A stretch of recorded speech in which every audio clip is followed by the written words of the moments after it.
write software, there's a design, but I get a lot of artistic choices when I do that. And when you're making art, there's some technical process there. You have to know some technical things to get what you want out of your brain and out there for people to see. So I think there's overlap, and just people just assume art is just they assume technology is too structured and like too, yeah. Because that's what, we have a process. Well, most artists have a process. Well, you have to figure one out. Like, even if you're coming up with a whole new art, like a new way to express yourself, which ultimately that's what art is, right? Yes. And sometimes you don't want to do it the traditional painting on canvas way. You've got something in your head that you can see it, and you got to figure out how to get to that goal. And so you have to technically, that's technical, where a lot of people don't realize that, but you have to engineer in your head, how am I going to get this out of my brain and out there to share it with people, or to just, sometimes it's a burden, I just want to get it out of my head, you know. Exactly. And it kind of tortures you and then, you know, the technology side's, it's all problem solving, ultimately.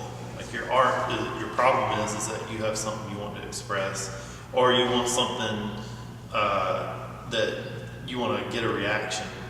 That's the problem you want to solve. And technology's the same way. And then there's a lot of overlap where you can use technology to achieve your art. And art, you know, everything we do now is we all have smartphones. A big, huge part of that is design, which is rooted in art. So I think design and technology and art, I think design is the combination of technology and art, the true, like the pure Sounds right. combination of it.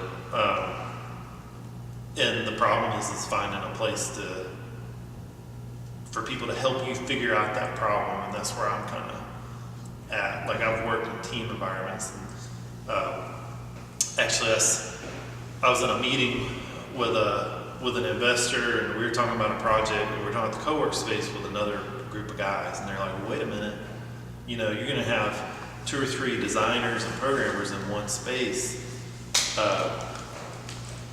You know, aren't they going to be competing for work?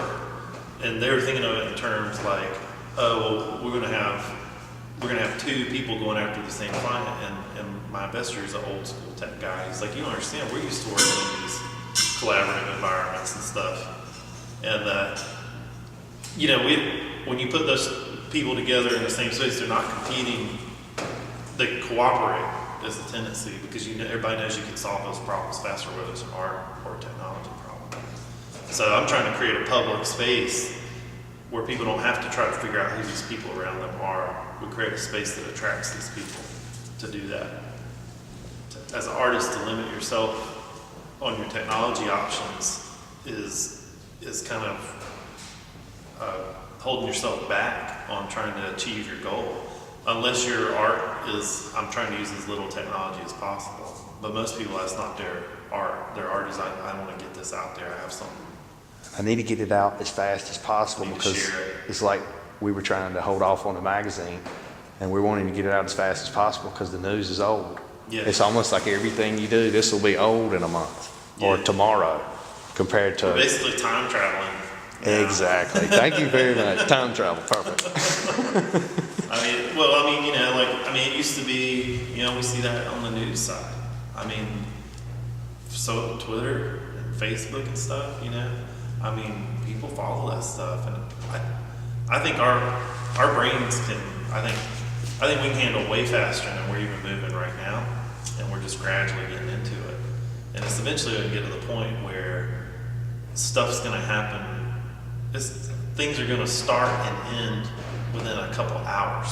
Something new is going to be amazing for just a minute, and people are either going to be totally miss it or be frustrated that they're not a part of it, and then the technology is going to make that easier. That's how this has all progressed, you know. I mean, the printing press was technology at one time, and it got word around faster than word of mouth. Then that became the norm, and then the internet, and then still we were on these daily, weekly information sharing cycles. And then, you know, just in the past few years, it's like Twitter, Facebook, all that stuff become really easy. You got internet, You got all these mobile devices. You could have you could make new art, display it, and share it instantly with a group of people on the sidewalk, have an art show, and it just disappears. Like, and I'm still not even talking about just showing a picture of some art. I'm talking about interactive, Exactly. 3D. All this technology's gotten so much On easier the wall, to kind of like use. I think that's the key. simple. We've been calling this the third floor.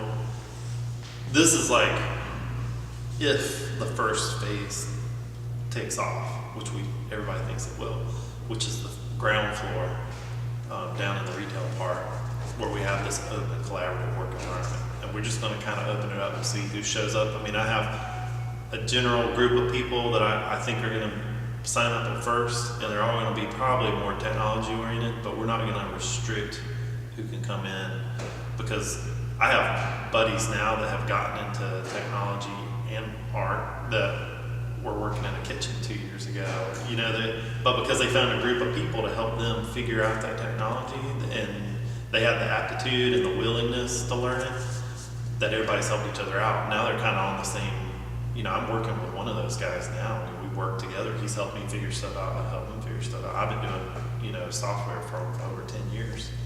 But because he had this small little impromptu group of people to work with and help him figure stuff out, and he didn't have to hammer on his own in an isolated space, that's the power of that. So we're trying to open that up to the public and see who we can draw in from this town that is not known for technology or art. And I'm going to prove to people that these people exist. They're just in their little isolated places. And then the thing is, once these people start getting together and talking, they're going to help each other out with their own personal projects, but eventually, and probably faster than, sooner than later, they're going to come up with an idea that they all need each other's help on to do it. So they can do that, but they can also work. They can be professionals. I mean, we all got to make money. They can do that on the co-accelerator, the ground floor part. And then if that idea turns into something viable, something that's got legs, eventually, ideally, what they do is come up here, which would be the third floor, where they get 12 to 18 months to just focus on that project and that idea, something that's commercially viable, and is creative and technical all at the same time. All this software has a huge creative element to it. I mean, look at all the design that goes into the iPhone or any of these smartphones and stuff. I mean, the good software has good artwork and design in it. And that's what I try to tell people when I was talking to like investors or partners and stuff about. I want to be clear, this space isn't going to be a bunch of programmers sitting at tables with headphones on. There's going to be creative people hanging out, because you can feed off of them just as easy. Sometimes it helps you might have a technical problem, you show it to somebody with an artistic mind and say, what do you think about? And they can come at it with such a totally different perspective that's, you'd have taken you days to get to that point. So that's invaluable. So we create that space and let those people work. And I think we'll come up with ideas that people just assume can't come out of this area. And I'm excited for it. I am too, because it sounds exactly what we're looking for as artists. When we talk technology to people, well, and it opens up our mind. That's the other part of it is you get all these people in the same group, they become a community resource. So maybe you don't feel like you have anything to contribute to the space as a collaborator, but you have this idea, and you're like, I want to do this thing with this technology, but I have no idea how, or if it's possible, or if it's even a good idea. You can come to the space, and I mean, it's like having all these resources at your disposal. You can sit them all down and say, here's my idea, and then you'll get these people saying, well, here's how you could do that, or here's how it's been done, here's how you can